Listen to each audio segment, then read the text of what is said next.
Hi guys, di ba tinuro ko na sa inyo kung paano mag-try na mag-design ng bahay. So, ituturo ko naman sa inyo yung actual na paggagawa ko ng design ng bahay. So, ito guys, hindi ako professional. So, ano lang to, kumbaga, dahil meron kang property, gusto mo siyang ipaayos, gusto mo ipa-renovate, pero hindi mo alam kung paano mo sasabihin lahat doon sa gagawa ng bahay na ganito yung gusto ko, ganito yung gusto ko, nang hindi na lagi mong kakausapin. Kumbaga, all in, dapat nakabuhos na sa kanila or alam na nila kung ano yung magiging style ng bahay. So, kaya ituturo ko sa inyo ngayon kung paano siya gumawa. So, nabanggit ko sa inyo, gumawa ako ng scratch. So, ipakita ko. Ito yung scratch na ginawa ko. Nagagawin natin siya ngayon na from scratch. So, ito yung baba niya. So, ito may hagdan dito. Yan. And then, ito naman yung mga accessories niya. Ito, may room dito. And then, ito naman yung pag-akyat ng hagdan. At makikita nyo, may 3 room siya. So, gagawin natin siya dito, guys. Using sa 5D planner. So, hanapin nyo lang to kay Google. Hanapin nyo yung planner5d.com. Basta i-search nyo lang kay Google, 5D Planner. Yan na yung lalabas. And then, from scratch tayo, guys, no? Once na nag-open kayo, guys, ito yung unang lalabas sa inyo. At ito makikita nyo tong part na new project. Guys, pag lumabas yung new project sa inyo dyan, so i-click nyo lang yung new project. Ganan. And then, punta kayo kay start from scratch here. Click nyo lang.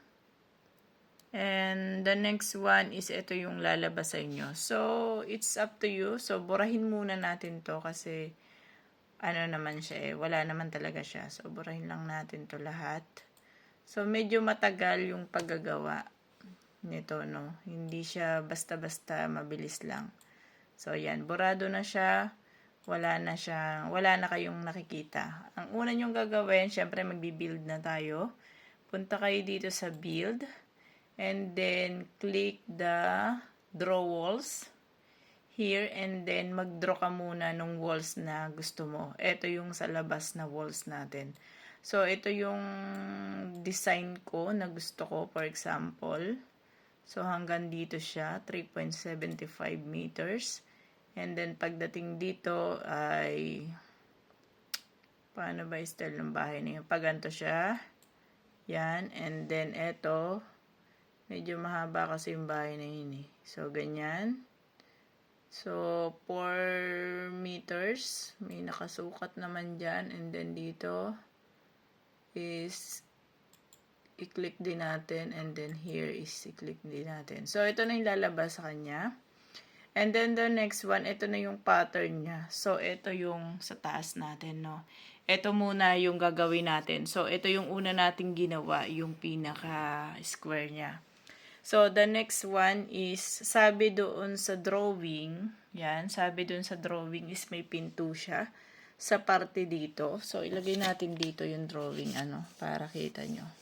So, yan yung gagayahin natin. Kaya mahalaga sa akin na naglalagay ako ng scratch muna para hindi na ako mahirapan ng pag-iisip.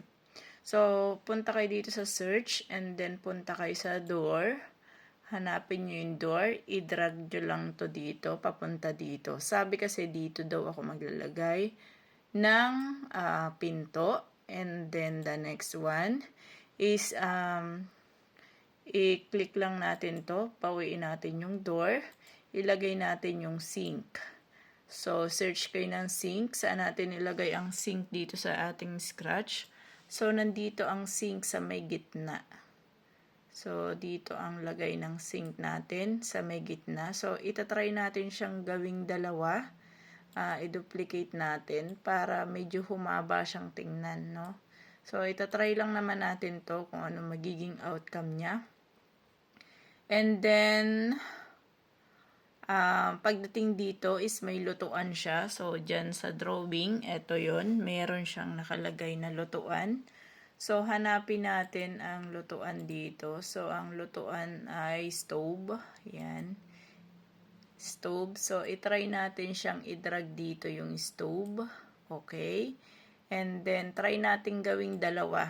So, para lang sa for ano nyo lang, no, ay, isa na lang pala, yan. And then, sabi dito sa drawing, so, ibaba natin to ng kaunti, ano. So, ibaba natin to ng kaunti, kasi may room pa dun sa taas, eh. Sabi dun sa drawing, is may room dito sa taas. So, para magkaroon siya ng room, lalagyan mo ulit siya ng, sa build ulit ikaw, and then draw walls ka ulit. And then, lalabas na tong, yun, itong parang lapis na to. And then, i-drag mo lang tong, yan, i-drag mo lang to, yung lapis na yan, i-drag mo lang. And then, pag na-drag mo, is diretso lang siya hanggang dito.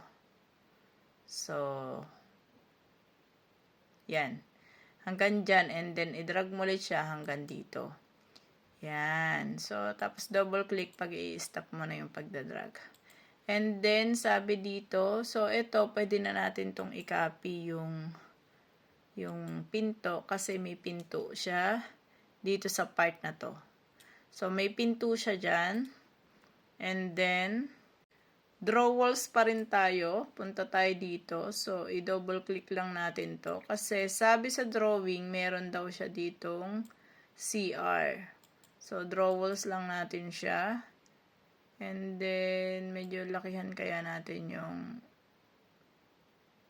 yan.